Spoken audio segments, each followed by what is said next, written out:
زندگی کیا ہے؟ زندگی ایک کتاب ہے جس کے پہلے صفحے پر پیدائش اور آخر میں موت لکھا ہوا ہے۔ بیچ کے جتنے صفحات ہیں وہ سارے خالی ہیں، آپ جو چاہیں لکھیں، لیکن لکھتے وقت یہ ضرور سوچیں کہ جب احکم الحاکمین کے سامنے یہ کتاب کھولی جائے تو آپ کو شرمندگی نہ ہو۔ مولانا روم علیہ رحمٰن نے ایک بڑا خوبصورت واقعہ لکھا۔ آپ فرماتے ہیں کہ ایک شخص کو ایک قیمتی ہیرا ملا، انمول ہیرا۔ وہ اسے لے کر جوہری کے پاس گیا اور کہا اس کی قیمت کیا ہوگی؟ تو جوہری نے اسے دیکھا تو کہا کہ میں اپنی پوری دکان بھی دے دوں تو اس کی قیمت ادا نہیں ہو سکتی، اس پورے سرافہ بازار میں کوئی بھی اس کی قیمت نہیں دے سکتا۔ تم ایک کام کرو، اس کو لے کر بادشاہ وقت کے پاس جاؤ، ہو سکتا ہے وہ اس کی قیمت دے دے۔ وہ شخص وہ ہیرا لے کر بادشاہ کے پاس گیا۔ بادشاہ نے جب اسے دیکھا تو وزیر سے پوچھا اس کی مالیت کیا ہے؟ بادشاہ کو بتایا گیا بادشاہ سلامت اگر ہم اپنا تخت و تاج بھی دے دیں تو اس کی قیمت ادا نہیں ہو سکتی، یہ ایک انمول ہیرا ہے۔ بادشاہ نے کہا بھائی کسی قیمت پہ بھی مجھے چاہیے۔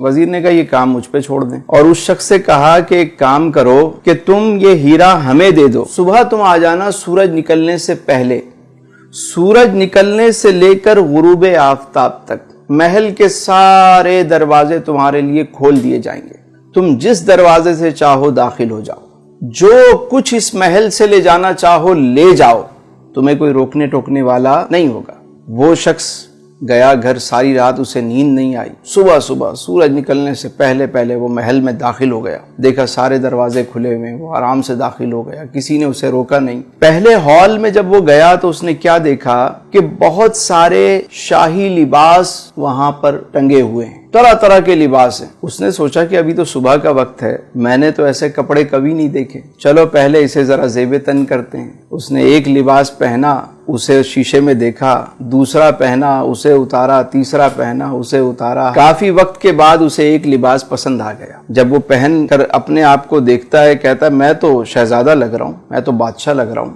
اب وہ آگے چلا، آگے جب گیا تو وزیر موصوف نے کیا کیا، دوسرے ہال میں طرح طرح کے شاہی کھانے چنے ہوئے، دسترخوان لگا ہوا ہے اور تازہ کھانے پکا کے رکھے گئے ہیں، خوشبو آ رہی ہے۔ اب یہ شخص پوری رات کا جاگا ہوا، بھوک سے اس کا برا حال تھا۔ اس نے جب ایسے کھانے دیکھے تو اس کی بھوک اور بڑھ گئی، ایک کھانے پہ ٹوٹ پڑا، کبھی اسے کھا رہا ہے، کبھی اسے کھا رہا ہے، کبھی اسے۔ جب اس نے سیر ہو کر کھایا، شکم سیری ہو گئی، تو پھر یہ آگے چلا۔ اگلے ہال میں کیا منظر دیکھتا ہے کہ وہاں شاہی بستر لگا ہوا ہے، کنیزیں جو ہیں وہ پنکھے لے کر کھڑی ہوئی۔ اس نے سوچا کہ ابھی تو صبح کا وقت ہے، ابھی تو بہت وقت پڑا ہوا ہے، کیوں نہ میں تھوڑی دیر آرام کر لوں۔ یہ شاہی بستر پر لیٹتا ہے، کنیزیں پنکھا جلتی ہیں، اور یہ جو پوری رات کا جاگا ہوا، پیٹ بھر کے کھانا کھایا ہوا، اب جب یہ سویا تو اللہ طول اچانک اس کی آنکھ کھلی تو دیکھا کہ دربان اس کو اٹھا رہے ہیں۔ جیسے ہی اس کی آنکھ کھلی انہوں نے کہا بھائی وقت ختم ہو گیا، سورج غروب ہو گیا،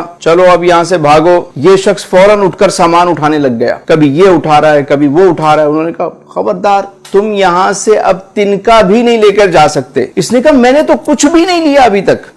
تمہاری مرضی، وقت ختم ہو گیا۔ اٹھا کے اس کو محل سے باہر پھینک دیا۔ مولانا روم فرماتے ہیں کہ جس طرح اس شخص کو قیمتی ہیرا ملا، انمول ہیرا، اور اس نے اسے ضائع کر دیا۔ اگر وہ چاہتا تو سارا دن بجائے اچھے لباس پہننے کے، اچھے کھانے کھانے کے، ایک معقول لباس پہن لیتا، مختصر سا کھانا کھا لیتا اور آرام کی قربانی دے دیتا، اور وہ سامان اٹھا کے باہر رکھتا رہتا۔ جب شام کو وہاں سے نکالا جاتا تو اس کا اپنا محل تیار ہو چکا ہوتا، لیکن اس نے اپنے انمول ہیرے کو ضائع کر دیا۔ اسی طرح ہم دنیا میں آئے ہیں تو یہاں پہ ہم اچھے لباس، سوٹڈ بوٹڈ، بس ہمارا مرنا جینا جو ہے وہ بس لباس پہ ہے۔ کچھ زندہ رہنے کے لیے کھاتے ہیں اور کچھ کھانے کے لیے زندہ رہتے ہیں، مقصد ہی کھانا ہے، کھائے جا رہے ہیں، اور اس کے بعد سونے میں وقت ضائع ہو جاتا ہے۔ یاد رکھیے جب موت کا وقت آتا ہے نا تو انسان کہتا ہے کہ مجھے تھوڑی سی مہلت دے دو، میں 2 رکعت نفل ادا کر لوں۔ اے فرشتوں مجھے کچھ موقع دو کہ میں 1 مرتبہ سبحان اللہ کہوں،